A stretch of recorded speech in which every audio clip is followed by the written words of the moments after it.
Welcome to Into the Metaverse. New episode today. I'm with Liam Broza. Liam is Chief Innovation Officer of Infinite Reality. You might be asking yourself, what is Infinite Reality? Aside from the really cool name, we're going to chat about what is Infinite Reality, Liam's work, the company's journey. But before we even start, Liam, please introduce yourself in a couple of minutes. Who is Liam? What's your background?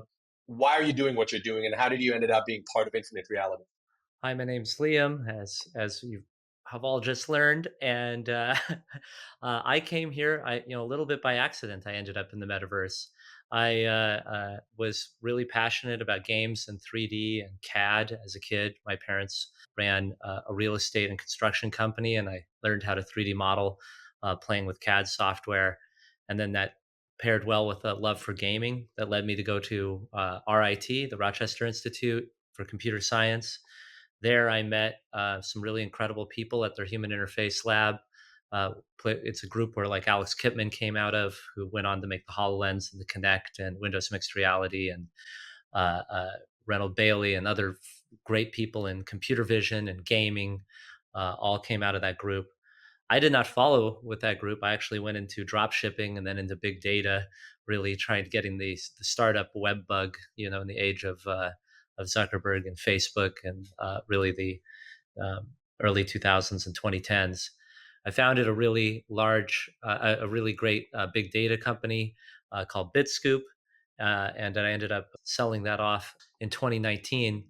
And really around that time, right before pandemic, I started really jumping back into immersive. I had a lot of friends who went on to from RIT and other East Coast friends who went on to be part of Oculus and HTC.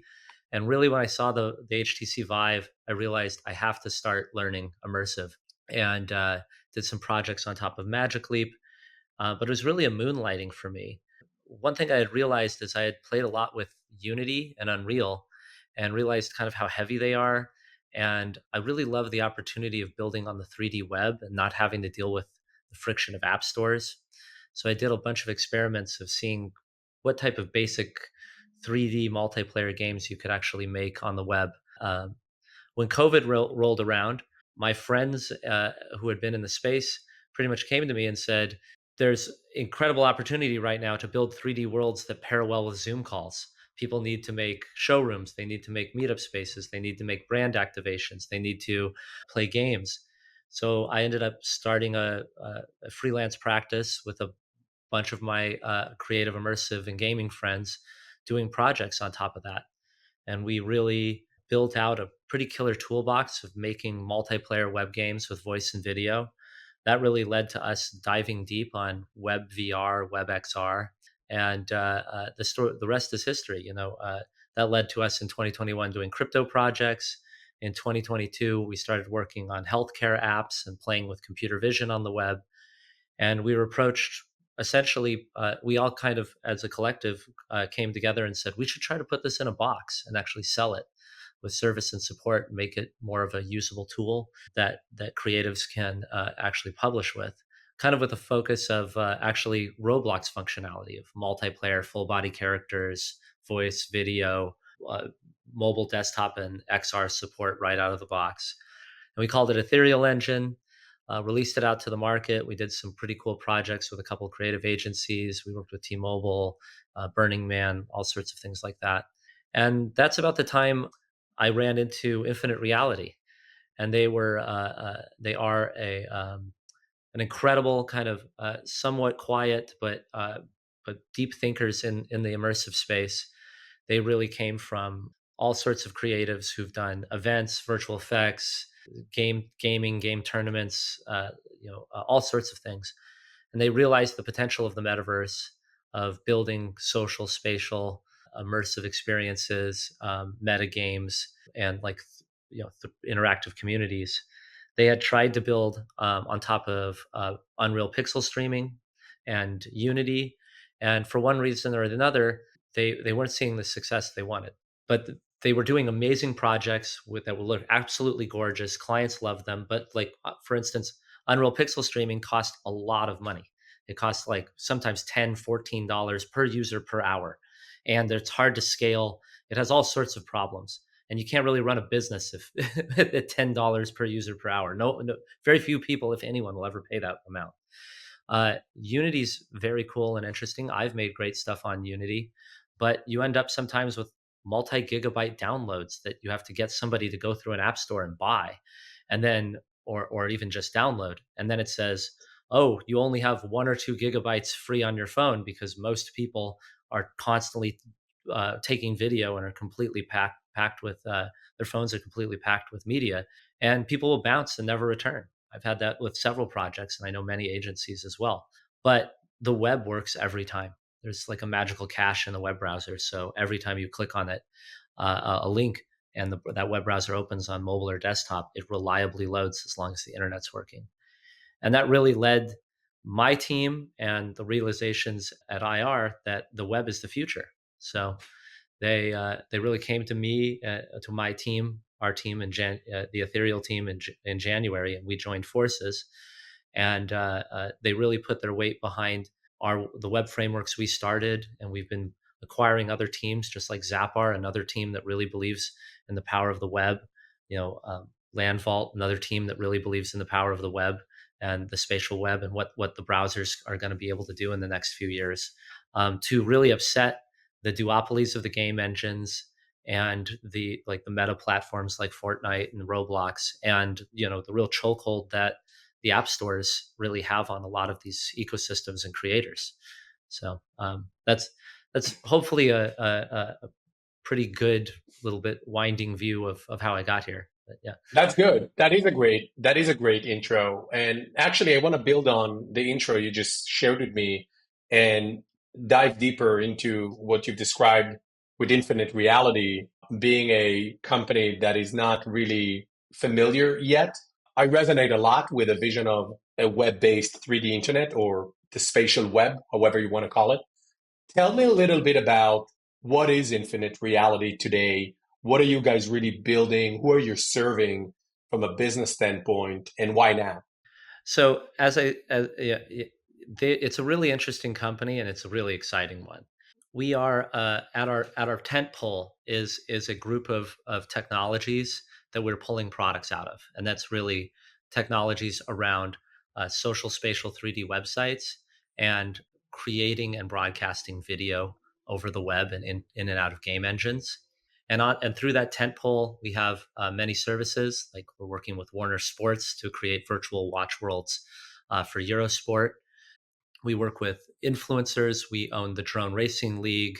We own a couple gaming leagues, and these are kind of test beds for us to really show that you can create and consume content, modern and next generation content, in a social immersive way, where instead of just being a passive consumer, you can go into a space of like-minded fans, interact with them, and get a more direct and communal experience as you create and consume.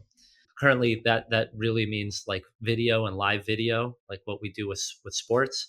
But we think that will go farther with motion capture and volumetric, and what the power of AI is going to bring to like content creation in the next decade.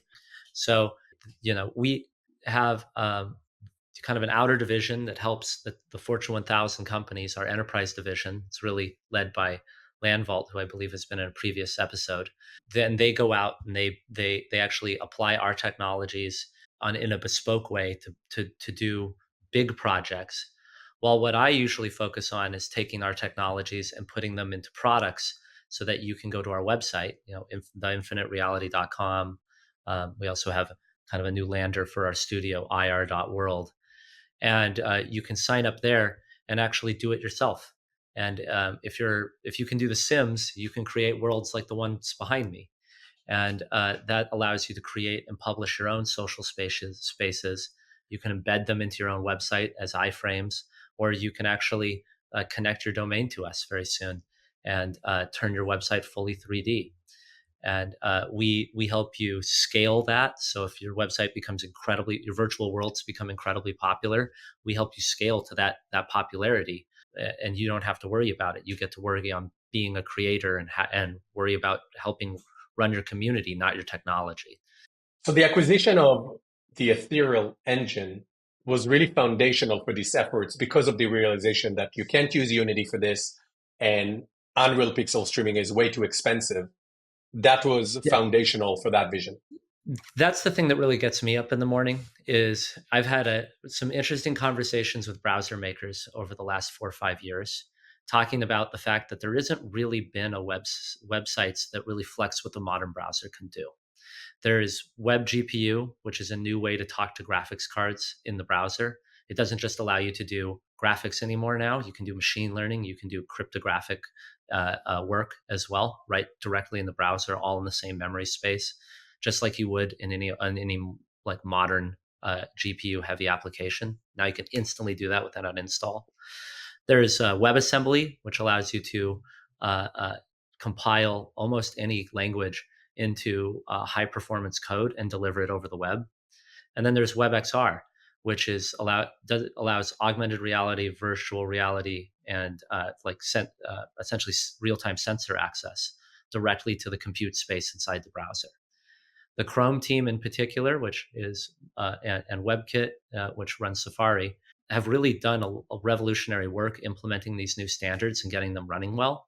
And there's really crazy projects like React Native and Hermes that are meaning that you can start in the web and then target native, mobile, desktop, immersive headsets all at once from an inside out approach using open standards like Vulkan and new compiler technologies that really make this a new way to make applications, and where you don't have to, traditionally building on web stacks has been seen as, oh, you get like easy to develop, but and easy to deploy to many targets, but it comes at the cost of features or performance.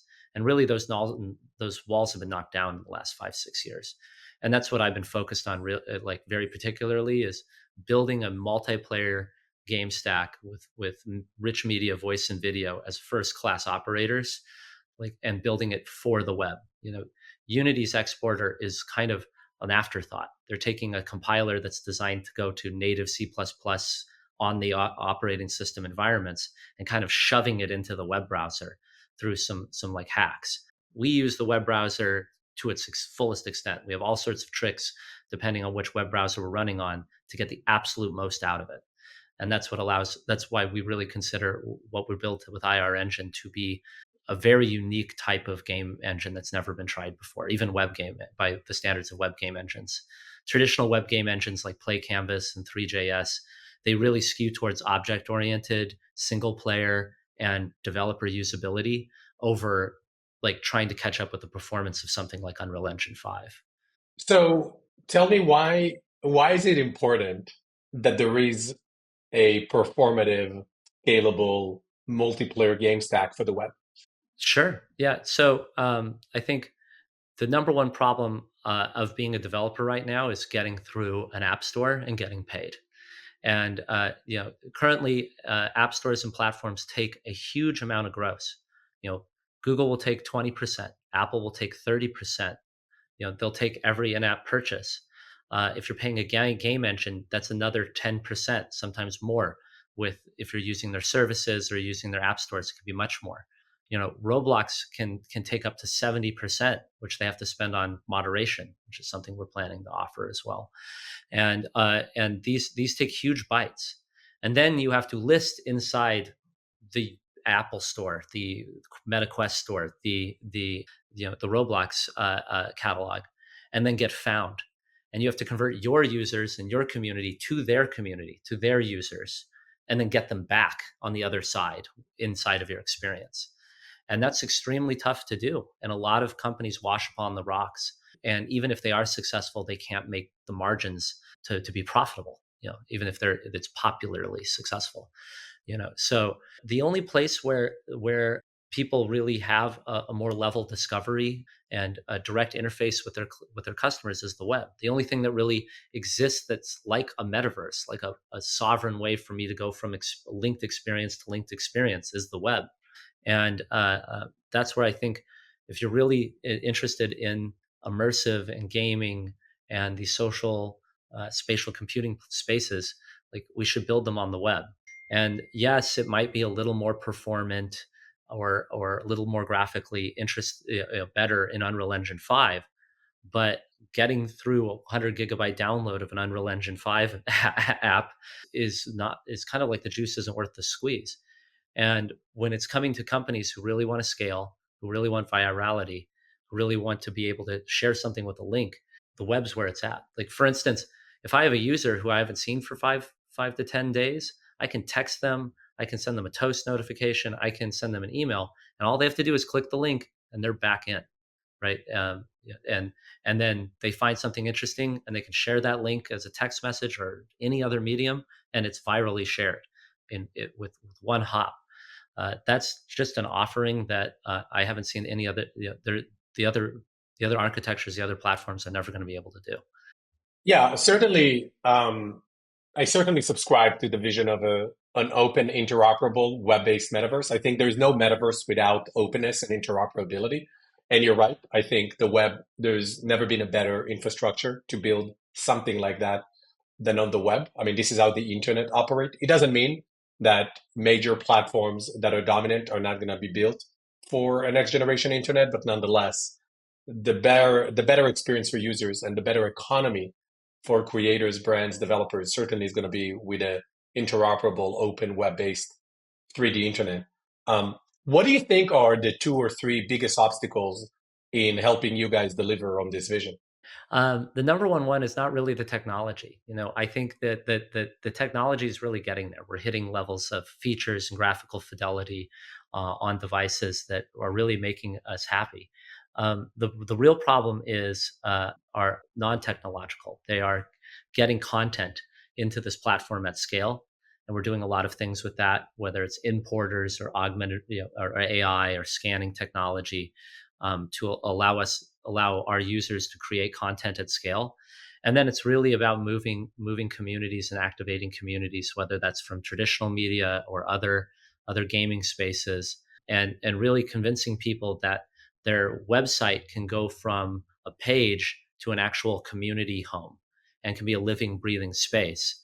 I think like proto metaversey type communities like Discord rooms and things like that have kind of gotten corporations and brands to the idea of like, oh, there's going to be this real time, two-dimensional, three-dimensional community space that every brand's going to have, like a Discord server, and that could be a 3D space, like a Roblox home or like a 3D web world, a social web world.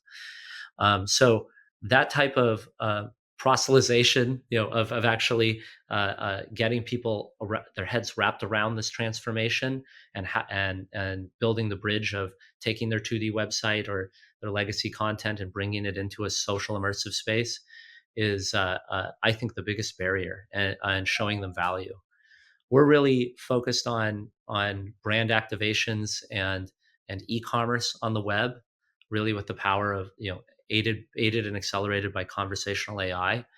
That's kind of where we're making our stand, to show people driving hard value that's immediately realized and easy to measure, to show people there is value here, and then we're going to branch out into all sorts of use cases. So it's really fun time. We're really looking for people who have e-commerce stores or have brands that they think could be activated by building a world, and we'll want to help them realize their dreams. Same thing with agencies. I'm talking to a lot of agencies who want to do these types of creative, interactive, immersive community spaces, and we're still figuring out exactly what this is all going to look like. There are a few examples we really like, a few examples we want to avoid, and as we kind of figure out and perfect how this is all going to be, because it's really early days. I fully agree that it's early days, which actually leads me to the question of, one of the things that is pretty clear at the moment is I like to say anyone below age 25 doesn't need to be explained what is the metaverse. They're actually living in it every day. Now, it does happen in very, quite isolated environments, Roblox, for example, Fortnite. And of course, it also happens with primarily a gaming context, right? A lot of those platforms, primarily people come to, sure, they come to socialize and express themselves as an avatar, but primarily what they're doing is playing quote unquote video games. Do you think that the audience of quote unquote that is more familiar with the web is ready for that type of modality of a 3D shopping experience, immersive, social, that at the moment is so native to quote unquote kids or young users? And if that's the case, where do you think this needs to be from a scaled user adoption to really make the promise of a 3D web come to life in a scaled mainstream way? So that is an excellent question, and one that we debate actually a lot. If you see one of our, like, this back plate is like a world. We've kind of been envisioning that you go deeper and deeper and deeper into a 3D space. So if you were to come to a store site, I might be a virtual avatar that's like, "Hi, Jan, how's it going? We have some really cool backpacks in the back that I think you would like." And I can summon them into my hand, right? And this is essentially just a diorama. You don't have an avatar, but I do. And you're kind of seeing from a vantage point, like into a window. And you're just clicking around and talking to it. So it's 3D, it's social, it's immersive, or it's 3D and it's immersive, but it's not like you're not actually in the space, you're not embodied. It might not be social, or if it is social, it'd be like there's a video chat window at the top and we're just interacting with this diorama. And then maybe there's actually a button that says enter the space, and now the camera pulls the first or third person and you're walking around, because there is like this graduation that we're trying to do, which is how do we build an entry point that's low cognitive load, low user friction, pretty close to a 2D experience, but then offer people a way to actually jump. Oh, I'm a gamer. I recognize this as a 3D world and I'm familiar. I want to jump in deeper. I want to go explore. And it can, and then it's, to what you were saying originally, you don't want it to just be a walking simulator where they're walking inside of an enclosed space with a couple 3D models of products. You want it to be more engaging. And that could be with exclusive content. It could be with quizzes, games. We've tried stuff where we've had race cars and things like that, that you can go around. A little bit of sizzle, a little bit of steak, as we usually call it, something kind of fun to do, something that we're really trying to convert and activate, and really just engage much deeper than a normal website.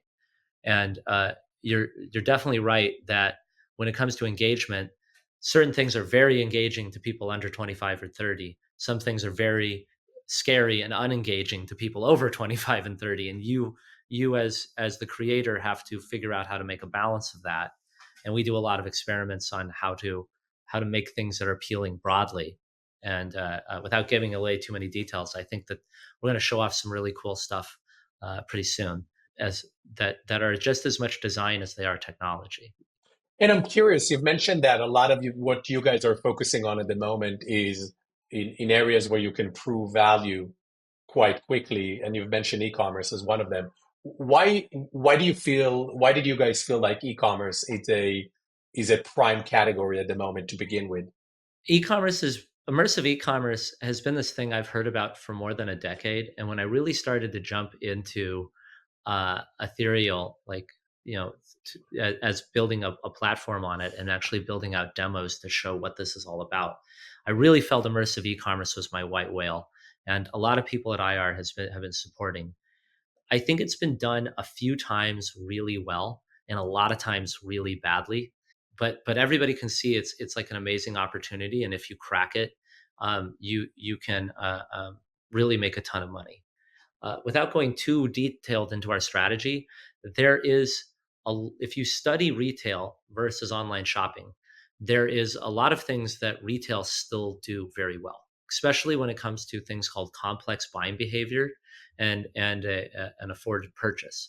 And essentially, what that means is where the buyer really doesn't have a lot of confidence and they have a lot of questions, and it's a pretty big, it's a considered purchase. It's something that they actually are going to do a bit of thinking and researching on, and that's where they really look for a sales associate.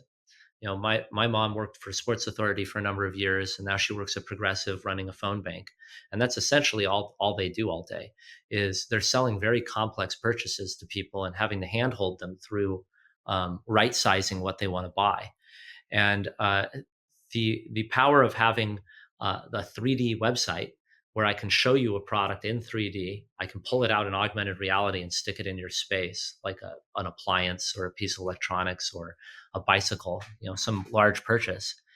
And then through the power of an LLM, a RAG, I can have an embodied agent there that's pulling from your store catalog, your Shopify store, and answering complex questions, helping you find products, helping you compare two products, answer a question about a particular product, get customer service, and help you find a cart within your budget. Those are things that we can do really well. That on a website that traditionally a shopper would have to go to a store for. And we make it magical and delightful, and throw in some cool, sci-fi holodeck stuff around the edges as well. Is there an example that you can share about some of the work you've done on that front that could So illustrate a bit? there's some old videos on the Ethereal Engine website, and a lot of new stuff that looks a lot better and works a lot better, coming very, very soon. I would say, you know, we I've been working on this, and many people at IR have been working on this, building prototypes. And in the last 6 months, we've gotten some killer amounts of resources as far as technology and great thinkers and product makers to fully realize this thing in a very serious way, and that will be shared very soon. But I would say, if you play around with IR Studio, we do have we have some, and you'd be part of our creator program and onto our Discord, and you're very interested, I'd be happy to show you more, and get you part of this really revolution, and the way I like to think about it. That's awesome. That's awesome. Thanks for sharing. So let's talk a bit about a couple of the other major trends that have happened over the past few years. The last 12, 18 months, obviously, generative AI, and what's now people starting to talk about, agent based AI. And then also on the other side, there is blockchain and kind of a user controlled internet or user owned internet.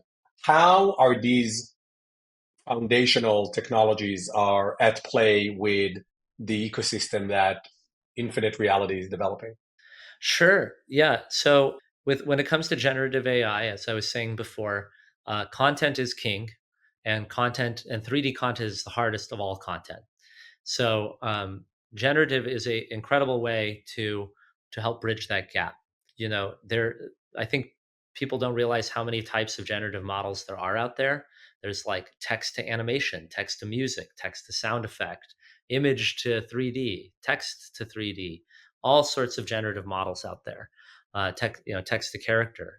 We've invested heavily in that. We bought a company, Action Face, that took photos and built 3D rigged heads. We've been looking, we were just at SIGGRAPH, looking at all the great open source and research generative models that are happening, and procedural generation models that are happening, and being put out there. Some of these are being commercialized, like Meshi and others that you can actually access as an API and integrate into your app. There's others that like getting baked into Unity and Unreal and Roblox and Omniverse and all these things out there. It's very early days. Lots of these models, they are a little scant on how these things were trained. They're very restrictive on how these things can be used. Very few of them can be commercialized. Very, very few of them you can actually get the copyright out of. These generative platforms retain the copyright. It makes them hard to deploy, and we've done deep research on that.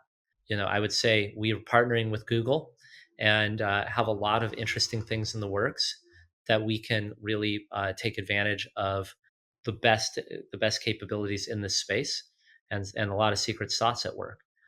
When it comes to the conversational agents, they're in, taking a conversational agent, an LLM, and embodying it into like a robot, like a drone, wink wink, or putting it into a 3D avatar in a world, or something else into a world, like a director of the world, is extremely interesting.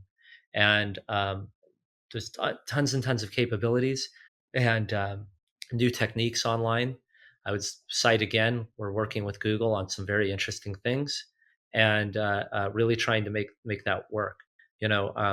My history of the 5 years, going on to your third topic of like crypto and cryptographic technologies and blockchains and all of that. Like in my last 4 or 5 years, me and my friends and my colleagues have all experimented with NFTs and coins and contracts and all sorts of things.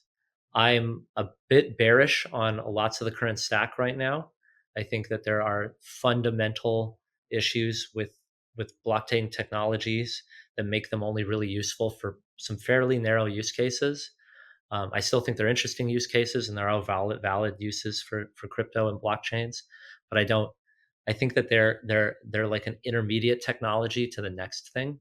I'm very much interested in distributed identifiers, verifiable credentials, and signature technologies like C2PA.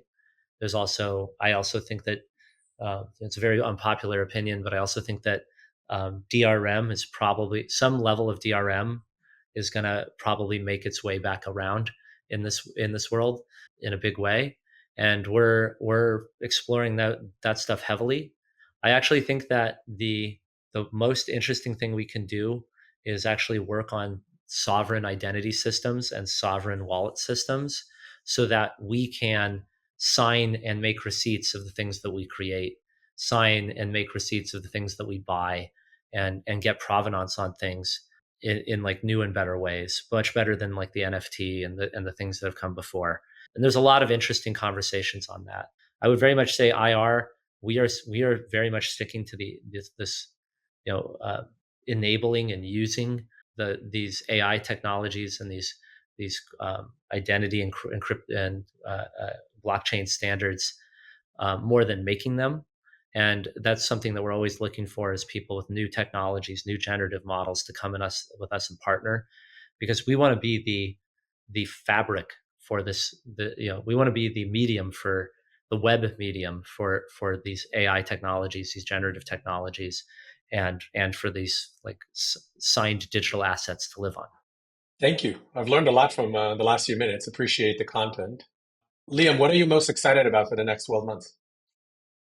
Oh, AI, AI, AI. No, I think like we're just starting to tap a well with LLMs and generative, and my new role in innovation is really getting out of the day to day of operations and DevRel and all the things that it takes to run like this giant growing tech team. And I'm really going to be focused on helping run experiments and of technologies and see if we can graduate them into products. And there's just so many opportunities on the table. I think we have like 24 or so different things that we want to research and develop and try to bring to market in the next 12, 24 months. And the common theme is taking these wildly quickly growing AI technologies and trying to operationalize them in cool and fun ways. All right. So we'll stay tuned for that. In the meantime, Liam, thanks so much for joining me. This has been a great Thanks for having me. chat. Looking forward to see all the cool stuff you guys are building. And for those who are curious, go check out both the Ethereal engine and everything that Infinite Reality is working on. Thank you so much, Jan. This was awesome. Thanks, Liam. Have a good day. Bye. Thank you so much for listening to this week's episode of Into the Metaverse. We hope you learned a lot and explored new aspects of the Metaverse.